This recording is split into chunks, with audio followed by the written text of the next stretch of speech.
more under double-digit division. The deal with what today's little lesson is about, it's about when sometimes you need to use a little bit of estimation with it. For example, if you have this problem, 19 into 792.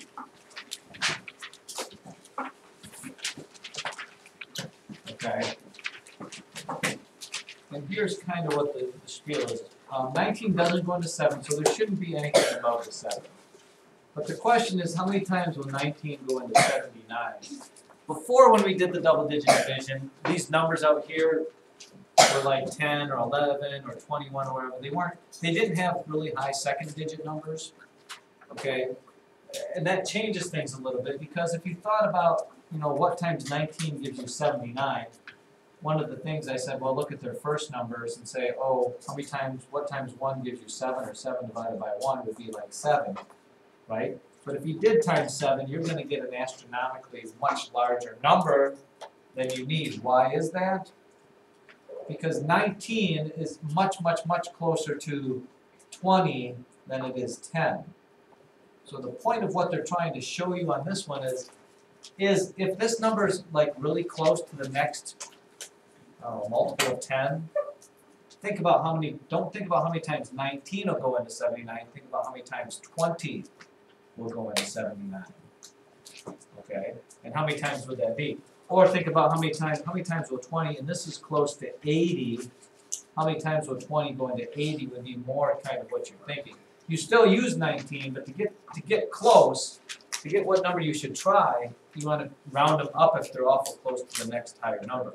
Elijah, in which case you'd have, you take 19 times 4, that's 36, carry 3, you get 76, which is a good number there. So I put a 4 there, I get 76, I subtract. And then again, how many times will 19 go into 32? Don't think about this as being 19, think about it as being 20. How many times will 20 go into 32? Probably once. You get 19 to do subtracting, and you get a remainder of 13. Don't make them fractions unless they tell you to make them fractions. You're just going to leave it as remainders for this one. Let's look at another case. What about this one? How about 29 into 121?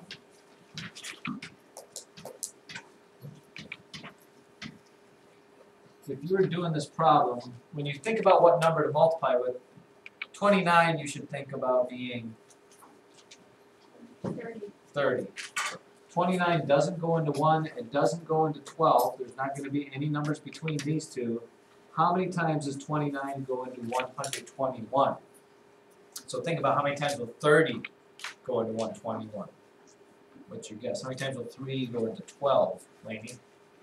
Probably 4. Again, you have to do the math with 29. 29 times 4 is 36, 8, 116. 4 looks like a good number. You do the subtracting, and that's your remainder there. So sometimes you got to think and do a little bit of estimating. Just, you could always sit down here, and I know some people do this. Well, they go 29 times 1, 29 times 2. But do you know how long it's going to take you to do a problem if you have to keep doing 29 times whatever until you find it? So you want to have some kind of an idea, some kind of a good guess as to what that may be. Let me give you one for you to try. How about 18 into 782? 18 into 782. See how quickly you can get that done. It's like a race. Go.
raise your hand when you're done.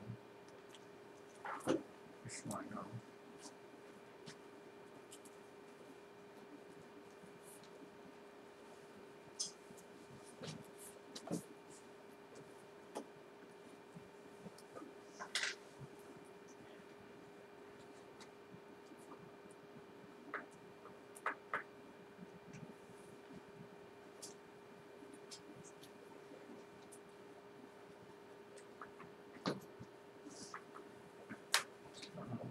Multiplication tables. All right, the answer we got, Elijah? 43 remaining 4. Anybody else get that? Uh-oh, Elijah. Isabel? 43 remainder 8. 43 remainder 8, anybody else? Yeah. Ooh, we got some, anybody have something besides that? Molly, we got 48 remainder 7. 48 remainder 2, 43 43 remainder 2. Anybody else on the 43 remainder 2? Well, let's take a look here. And here's the gist again. 18 is close to 20, 78 is close to 80. So to get my close number, I'm going to say 20 goes to 80 about 4 times. So I do 18 times 4, 32.